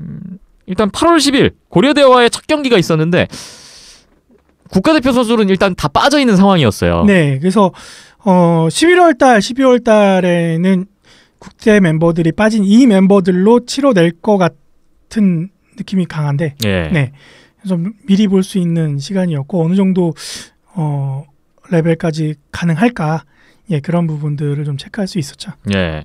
국대 선수들 빠져 있고 새로운 외국인 선수들은 들어와 있고 뭐 이런 지금 상황의 안양 한라였습니다. 고려대와의 경기인데 어땠나요? 예, 뭐 결과는 1대1이었고요. 뭐 슛아웃, 그러니까 연습 게임이 이제 전후반 형식으로 이제 미니 게임 형식으로 진행이 됐었고, 우리가 흔히 생각하는 1피리어드, 2피리어드, 3피리어드 개념이 아니고, 네, 한 2-30분 정도 네. 전반 후반 나눠서 하고 이제 슛아웃 연습을 하는 이런 형태로 진행이 됐었고요. 예, 어제 경기도 마찬가지였고요. 예. 그리고 라인업을 좀 유심 있게 봤는데, 네. 네, 관심 있게 봤는데, 뭐 이강수, 문국한, 루슬란 베르니코프, 그다음에 스즈키 마사이토, 이유원, 하재준 선수, 그다음에 스카파니, 박상지, 이민우 선수 뭐 이런 식으로 구성이 돼 있었고, 디펜스에는 이제 곽형기, 김영준, 김현수, 장준일. 지금 디펜스는 많이 없죠. 예. 예. 그 상황에서 이제 골리는 첫날 경기에는 이제 전정훈 골리가 먼저 선발로 나왔었고, 그다음에 어제 경기 같은 경우에는 황현우 골리가 먼저 선발로 나왔었고요. 그래서 뭐 첫 고려대와의 연습 경기는 뭐 슈팅 수는 많이 앞섰는데 22대 17 정도 나왔었고, 네. 페이스오프도 뭐 15대 6, 예, 2배 이상 가까이 따내고 전반적으로 좀 많이 압박하고, 예, 잘 묶어내는 그림들을 그려냈는데 문제는 골이 안 나왔다라는 게 가장 컸죠. 그리고 후반 막판에 가서 좀 외국인 선수들이 좀 체력적으로 힘들어하는 모습들도 좀 나왔던 것 같고요. 예, 긍정적인 부분은 뭐 전종훈 골리가 루키임에도 불구하고 20살 막내 골리. 네, 굉장히 좋은 모습을 보여줬고, 이날도 이제 한 17개 정도, 한 10개, 11개 정도 슈팅이 날라왔는데 다 선방을 해냈거든요. 안양 한라 관계자분에 의하면 고려대와의 첫 번째 경기 끝나고 전종훈 골리의 활약에 패트릭 마르티넷 감독이 안양 한라의 미래다 그렇죠. 라면서 굉장한 만족감을 표했다는 예. 후문이었어요. 뭐 피지컬도 좋고, 그리고 뭐 하는 스타일도 메탈튼 못지않게 좀 안정감 있는 스타일을 지향하고 있고 하다 보니까, 예, 정말 이날 경기 같은 경우에는 칭찬할 선수는 전종훈 선수 유일하다라고 네. 할 정도로 인상 깊은 모습들을 보여줬습니다. 네. 상무와 이제 광복절에 두 번째 연습 경기가 있었는데 이 경기는 이현숙 기자님도 보셨거든요. 어떤 느낌이셨어요? 예, 뭐 라인 콤보부터 말씀을 드리면 아까 말씀드렸듯이 그 라인 콤보를 데려왔는데 정말 같은 팀에서 좀 손발을 많이 맞춰본 선수를 일단 우선적으로 묶은 느낌이 강했습니다. 네. 바니 스즈키 요 두 선수, 차이나 드래곤 출신 두 선수를 한 라인에 묶은 거라든지, 그다음에 이민우, 박상진 같은 선수들을 한 라인에 묶었던 요런 게 대표적인 예시라고 볼 수 있을 것 같고, 그리고 또 전반적으로 초반에는 좀 공격이 깔끔하지 못하는 모습이 나오고 파워플레이가 돌아가는 움직임이 좀 유려하다라고 보기에는 좀 힘들었어요. 예. 지난 단순하고 경기를 좀 봤을 둔탁했죠. 때는. 그리고 1옵션이라고 볼 수 있는 선수들이 빙판에 나왔음에도 불구하고 이 선수들을 활용하는 능력이라든지, 그리고 뭐 작전 수행 능력, 이런 부분이 당연히 사실 뭐 알량하냐 1군들이랑 좀 비교하기가 어렵죠. 지금 있는 전력으로는요. 예.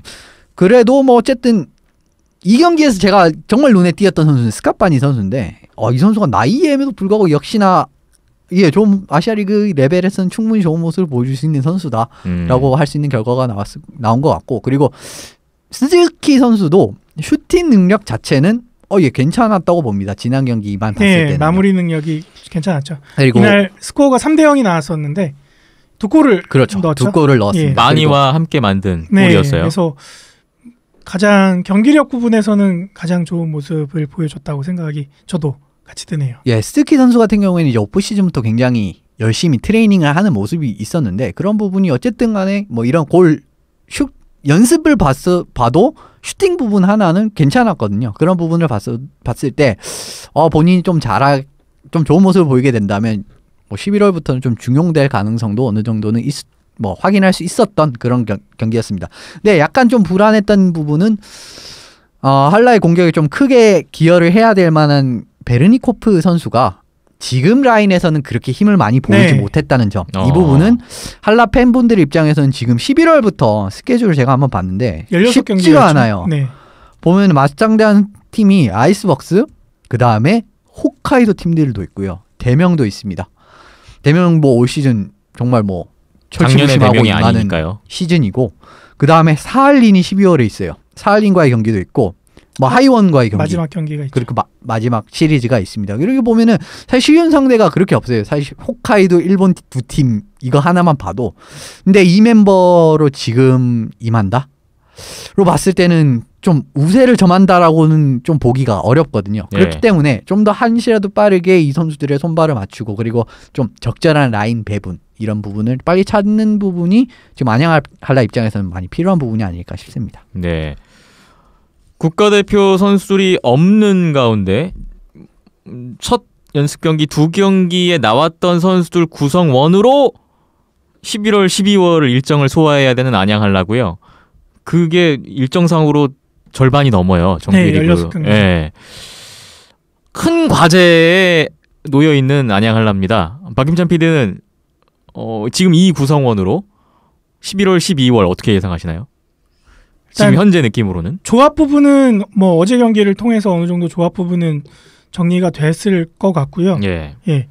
가장 큰 거는 이제 루슬란 베르니코프를 어떻게 활용하는가, 어느 조합을 맞추는가가 좀, 루슬란 베르니코프 선수를 중심으로 조합을 가져가게 될 텐데 그 조합을 찾는 게 제일 과제일 것 같고요. 예. 뭐 가장 이제 크게 해줄 몫은 이제 스즈키 마사히토하고 스카파니 선수가 큰 몫을 해주겠죠. 그리고 이제 상무에서 가체대한 뭐 박상경, 이민우 선수의 이제 경기력이 얼마만큼 빨리 끌어올라와지는가, 그게 이제 세 번째 과제가 될 것 같고, 마지막으로 이게 가장 큰 부분이긴 한데 메탈튼이 빠진 골문, 전정훈 선수냐 황현호 선수냐, 두 선수가 어느 경쟁을 통해서 누가 골문을 나서는가, 그게 가장 네 번째이긴 하지만 가장 큰 비중을 차지할 것 같습니다. 메달튼 없이 16경기를 소화해야 된다는 것도 참 부담이네요. 근데 뭐 앞선 두 연습 경기를 통해서 봤을 때는 뭐 황현호 선수도 나쁘지 않았고 전정훈 선수가 특히 성장폭이, 제가 이제 고등학교 1학년 때부터 봐오긴 했지만 네. 그 성장폭이 눈에 띄게 가파른 거를 봤었기 때문에 네. 또 2달 뒤에는 어떻게 바뀌어 있을지, 3달 뒤에는 어떻게 바뀌어 있을지도 좀 기대가 되는 부분이 있습니다.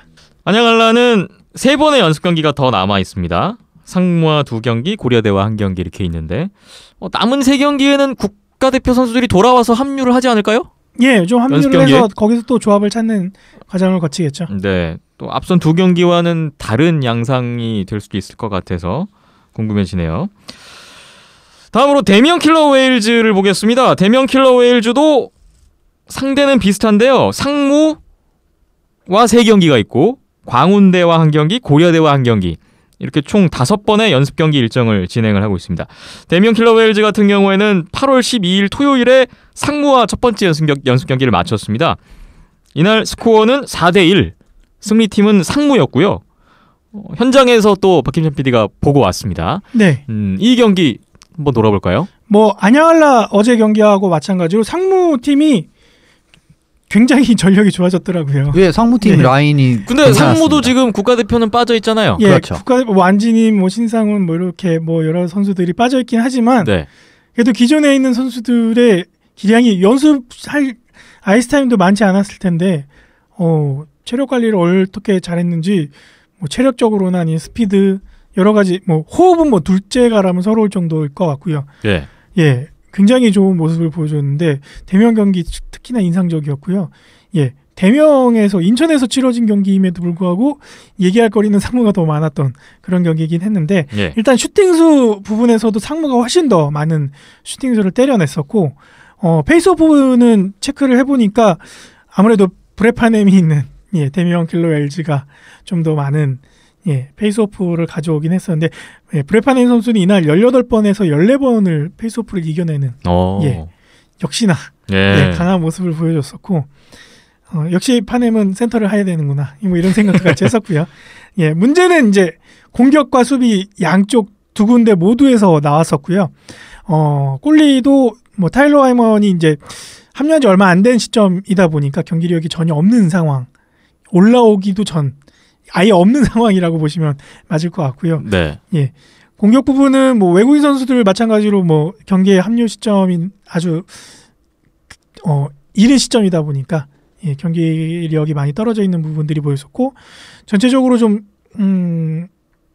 손발은 마저 가는데 결정력 부분에서 좀 아쉬운 부분들이 많이 나왔습니다. 그래서 공격 전개 과정에서는 이렇게 공격을 전개할 수도 있구나라는 모습들을 보여줬는데 문제는 이제 골이 안 터지는 게 문제인 거죠. 한 골을 넣었는데 맷 멀리 선수가 나오더라고요. 네. 데미안 킬러 웨일즈의 네 번째 외국인 선수 맷 멀리. 올 시즌 프리시즌이긴 한데 첫 골의 주인공이 됐어요. 맷 멀리 선수의 데미안 활약은 어땠나요? 비슷했습니다. 아직까지는 좀 더 경기력을 끌어올려야 되는 상황에 놓여 있는 거는 비슷하고요. 예. 하지만 이제 좀 글쎄요.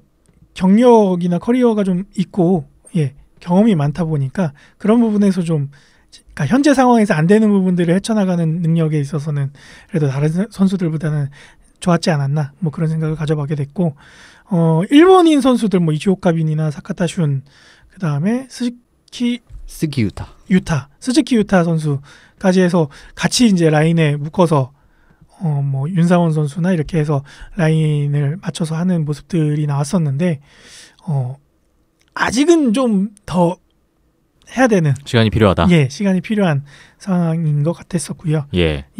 전체적으로 좀 짜임새는 있지만 결정력 부분이 좀 아쉬웠던 그리고 디펜스들의 그런 턴오버나 아니면 실수들이 많이 나왔었거든요. 네. 그래서 네 골 다 좀 그런 부분에서 좀 아쉬운 부분들이 노출이 돼서 그런 보강이 좀 필요할 것 같고 라인 조합도 좀 다시 정리가 필요하지 않을까. 뭐 이날 같은 경우에는 뭐 루키 선수들끼리 같이 묶여 있거나 뭐 이런 경우들도 있었거든요. 그래서 또 어떤 상황에서는 공격수들 디펜스들 없이 공격수들이 전부 5명으로 투입이 되는 그런 상황 그림도 있었고요. 파워플레이에서 그랬다고. 파워플레이에서도 그랬었고 첫 골을 실점하고 그다음 라인이 바로 공격수들 5명으로 나왔었어요. 그러니까 뭐 이날 뭐 김범준 선수도 약간 부상을 안고 있어서 경기를 쉬기도 했었고 해서 디펜스들이 4명 5명 가지고 하는 상황이다 보니까 뭐 그런 결정이 나왔을 수도 있고 아니면 미리 짜여진 그림일 수도 있는데 뭐 일단 저희가 처음 접해보는 NHL 출신의 케빈 콘스탄틴 감독 저도 지금 그 질문을 막 하려던 참이었는데 보니까 그런 감독의 성향인지 그런 전술적인 움직임인 건지 아니면 즉석 그런 현 팀 상황에 맞춰진 즉석적인 그림인 건지는 다음 연습 경기들을 좀 더 지켜보면 되지 않을까 싶습니다. 네. 케빈 콘스탄틴 감독이 국내에서 이제 지휘봉을 잡고 치른 첫 경기였어요. 네.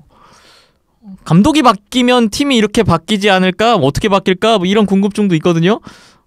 첫인상은 어땠나요? 감독의 컬러가 뭐 좀 느껴지던가요?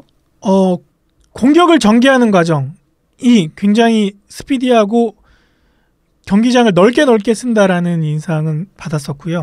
이렇게도 할 수가 있구나라는 거를 보여줬었고, 그게 뭐 단 한 경기로 놓고 보기에는 조금 시기상으로는 이른 것 같고, 연습 경기니까 또 그런 실험적인 부분들이 많이 가미가 된 요소가 있을 텐데 그거를 갖고 판단하기는 좀 이를 것 같고요.